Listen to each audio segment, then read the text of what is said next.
coordinador del Archivo Nacional Histórico. En el capítulo de hoy de Diálogos con Historia conversaremos con el historiador Julio Retamal Ávila, especialmente sobre los testamentos de indios.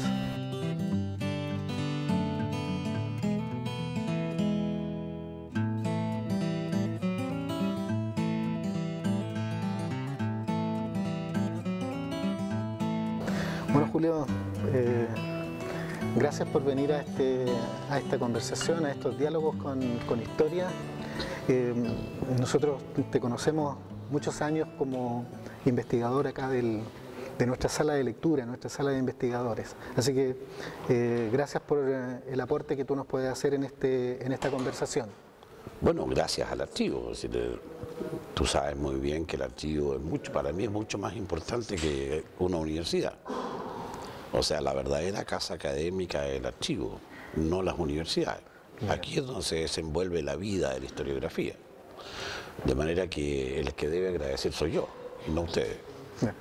Mira, el largo tiempo que tú has trabajado acá investigando nuestros fondos documentales, si bien nosotros lo sabemos, pero me gustaría que nos contaras un poco en qué periodo de la historia te concentras en tus investigaciones. Bueno, fundamentalmente yo soy un historiador colonial o colonialista, digámoslo así. Trabajo fundamentalmente siglo XVI, XVII, XVIII. Pero eso no quiere decir que uno abandone el resto de la historiografía. Es decir, básicamente para mí la historiografía se cierra, el ciclo historiográfico se cierra en 1950. Sí. Después paso a ejercer como periodista. Sí. En varios cafés hemos conversado ese tema. Entonces, fundamentalmente, mis libros, mis investigaciones, mis artículos se centran fundamentalmente en el siglo XVI y XVII. Cuéntanos, a partir de los trabajos que han sido un producto de tus investigaciones, cuéntanos de algunos trabajos, algunos libros que has publicado. Sí, por supuesto. Creo que hay varios importantes. Uno muy importante es Testamentos de Indios. ¿Por qué Testamentos de Indios es tan importante? Mira, es una colección de documentos extraídos del Archivo Nacional, fundamentalmente de escribanos, de Santiago o de otros lugares del país, y de Real Audiencia. No es el momento a lo mejor de decir que lo que es escribano y que lo que es Real Audiencia, pero en síntesis podríamos decir que escribano contiene toda la documentación privada de las personas, como lo haría hoy día un notario. Y Real Audiencia son los juicios que se ventilan ante la audiencia real, que en Chile va de 1609 hasta 1811. Entonces, ¿qué es lo que pasa? Que tradicionalmente uno ha buscado, o se ha dicho, o se ha conocido, que el indígena es un relativamente incapaz, jurídicamente hablando. Y un relativamente incapaz no puede testar. Tiene que pasar por... Sí, eso quería preguntarte. Tú, digamos, podemos hablar más adelante de otros trabajos tuyos, pero ¿por qué esto de rescatar los testamentos en primer lugar, ¿no es cierto? Pero en segundo me llama la atención esto de testamentos de indios. Bueno, ahí están las dos cosas. Una, primero los indios siendo relativamente incapaces, no debieran testar. Porque para poder testar, en primer lugar no tienen bienes. Sí, por eso uno puede suponer que los indios no tienen. Porque los bienes de los indígenas son comunes, salvo el cacique que tiene bienes propios. Pero los que testan, si los que testan son indios individuales, quiere decir que los indios se salieron de la norma. Y esto es muy importante, porque el derecho, si bien es cierto que es el que contiene la fórmula en cómo uno se va a comportar, hay momentos en que la ciudad, el ciudadano, el sujeto se sale de la norma. Y la norma tiende a cambiar cuando las personas se salen. Esta es una vieja polémica entre el derecho y el ser. En ese sentido, uno puede pensar que más bien van ingresando a un sistema, ¿no es cierto?, de propiedad privada, ¿no es cierto?, y de delegación de los bienes. Absolutamente. ¿No? Y eso es precisamente otra de las cosas valederas. ¿Por qué? Porque siendo Chile un país conquistado por los españoles, se va transformando lentamente en un país cada vez más mestizo. Y la incorporación del indígena justamente tiene que ver con eso. Tiene que ver con cómo el indígena se convierte a un modo de ser cultural occidental. Y de hecho, mira, a mediados del siglo XVI, entre La Serena y el Biobío, nadie hablaba del mapudungun. Ya había desaparecido. Eso significa que los indígenas están aculturizados completamente. Completamente, ¿no es cierto? Ahora, desde el Biobío hacia el sur continúa manteniéndose el idioma y otras costumbres, pero hay que recordar que quien recoge el mapudungún es el padre Valdivia. O sea, sin el padre Valdivia no habría habido mapudungún hoy día. Entonces, bueno, hay que pensar así, hay que mirar la historia de manera más global y no la historia por pequeñas cositas que vayan pasando en los últimos minutos. Cuéntanos ahora de otros trabajos que tú has abordado a partir de estos siglos coloniales que han sido tu razón de investigar. Antes de contarte eso, bueno, pero también partiendo de eso, hay un trabajillo que a mí me encanta, me gusta mucho, que se llama La otra Inés de la Conquista. La otra Inés de la Conquista. Claro. Que es un libro publicado allá por el año, o no es un libro, es un artículo publicado en el año 93, 94, por allí.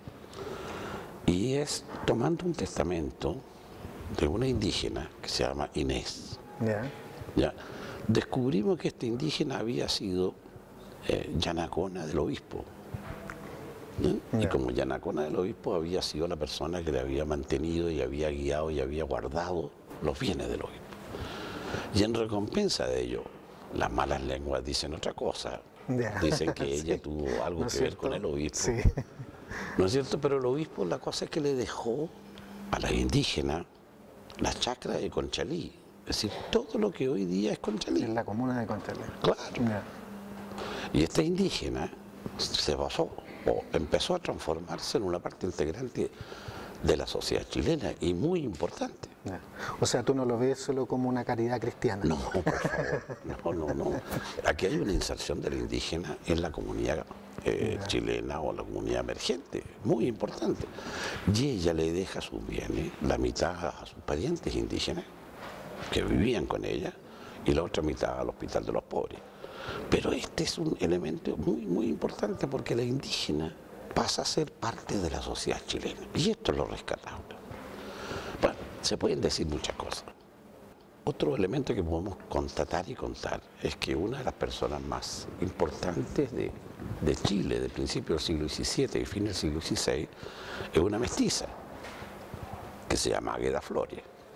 ¿No es cierto? La Águeda Flores es hija de doña Elvira Talagante y de Bartolomé Flores, o Blumenthal, pero ella se casa con Pedro Lisperger. Ya, ahí viene la... Pero la rica es ella, no Lisperger. Ya. Ella, fíjate que ella se va a Lima porque García Hurtado Mendoza manda a buscar a Lisperger para usarlo, tenerlo como jefe de gabinete, diríamos en términos de hoy. Y ella empieza a brillar en los salones limeños. Y la mujer de García Hurtado le manda una carta que está en un expediente aquí en el archivo, donde le agradece toda la incorporación de esta mestiza maravillosa puesta en el Perú y dando, digamos, abriendo los salones del Perú y presidiendo los actos sociales del Perú. Eso quería consultarte, porque tú, claro, si bien tienes como elemento central al testamento y los has encontrado, ¿no es cierto?, en nuestros índices, pero lo interesante de estos expedientes, que además a veces vienen con estos otros documentos como cartas, sí, por y ahí te van dando una mayor riqueza digamos, en el estudio que estás realizando. A partir de ahí, ¿cómo encuentras tú que son nuestros índices para llegar a estos documentos tan valiosos que has consultado? Bueno, hay dos cosas. Habría que señalar que ningún trabajo ocupa solamente un tipo de documento. Siempre ocupa más de un documento, 2, 3, 4, 5. Las fuentes del Archivo Nacional son numerosas. Y claro, por lo mismo también hay que distinguirlas y hay que elaborar juicios distintos en cada una de ellas. Las fuentes coloniales, es decir, Capitanía General, Real Audiencia, Escribano, o notarios, ¿no es cierto?, el resto del país, o archivos judiciales son muy importantes. pero no son lo único. Ya. Hay que pensar, digamos, si uno quiere mirar o adentrarse en los términos económicos, contaduría mayor es fantástico, es maravilloso. Yo con contaduría mayor tengo un solo trabajo que he hecho, que se llama Característica Física del Chileno del siglo XVII, Sí, sí, que está sí, publicado en la sí. revista Historia, donde tomé el enganche de los chilenos que entraban al ejército. Ya. Y como vienen con descripción, pude analizar cómo era el chileno ¿Cómo del era el siglo chileno? XVII. Oye, ¿y algunas Sí, características de por supuesto, eran altos, por ejemplo. alto? Ahora, Ya. cuando uno dice O sea, que yo eran no altos, calificaba como chileno. no, sí, pero es que el alto o no alto tenía que ver cómo te miraba el otro. Como el otro. Ya, siempre la mirada. O sea, claro, porque si es un chico el que te mira te va a encontrar grande. Sí. Y ahora, si es un grande el que te mira te va a encontrar chico. Eso es muy interesante. Pero el color del pelo.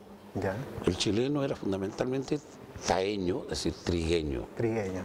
También es blanco, delgado. Ah, Entonces es muy interesante cómo ha cambiado la configuración. Porque este es un mestizaje, o el primer mestizaje del siglo XVI y XVII. ya. Porque hay un segundo mestizaje, que es el que se produce después de la pacificación de la Araucanía. Y ahí tú Donde se dices que incorpora, claro, se incorpora ahí se otro tipo incorpora de más rasgos que gente. tenemos hoy día. Exacto, Ya. exactamente. Ya, Y hoy día hay rasgos de mucha otra migración. Pero esa es una tremenda migración porque en el fondo el indígena que vive al otro lado del Biobío recién se empieza a cruzar a partir de 1850. ya. Y eso es importante. Y eso todos esos rasgos tú los pudiste sacar a partir Sí, de por estas supuesto. descripciones Exactamente. de enrolamiento, Exactamente. Y digamos, se de pueden individuos. hacer en el siglo Ya. XVIII y en el siglo XIX, ¿eh? Existen, Ya. pero los estudiantes tendrán que ver lo que hacen cuando tengan la posibilidad de hacerlo. Ya. Hay otras cosas que son, a ver, por ejemplo, acabo de descubrir una mujer nueva, Ah, mira. que no la conoce nadie. Ya, Es una mujer de apellido Vidaurre Jaraquemada. Pero esta mujer, ¿cuál es lo interesante de esta mujer? Esta mujer fue espía de los realistas, ya. de los partidarios, o sea, cuando se desata la estamos a guerra inicios del civil en siglo 1810, XIX. claro, Ya. cuando se desata la guerra civil de 1810, y conte que yo digo guerra civil, Sí, no digo guerra de independencia, Sí, sino que guerra hemos civil. conversado eso. Claro. ¿Qué es lo que significa? Que esta mujer se mete con sujetos que eran partidarios del cambio para informar a los monárquicos. Ya. La juzgan y la matan, ¿eh? Ya, mira. En el 1817, 18, algo así. Pero es interesantísimo, hay que estudiar más a ella, más a fondo, saber qué es lo que pasa con ella. Todavía no tenemos las cosas muy claras. Ya, hay que seguir trabajando. supuesto.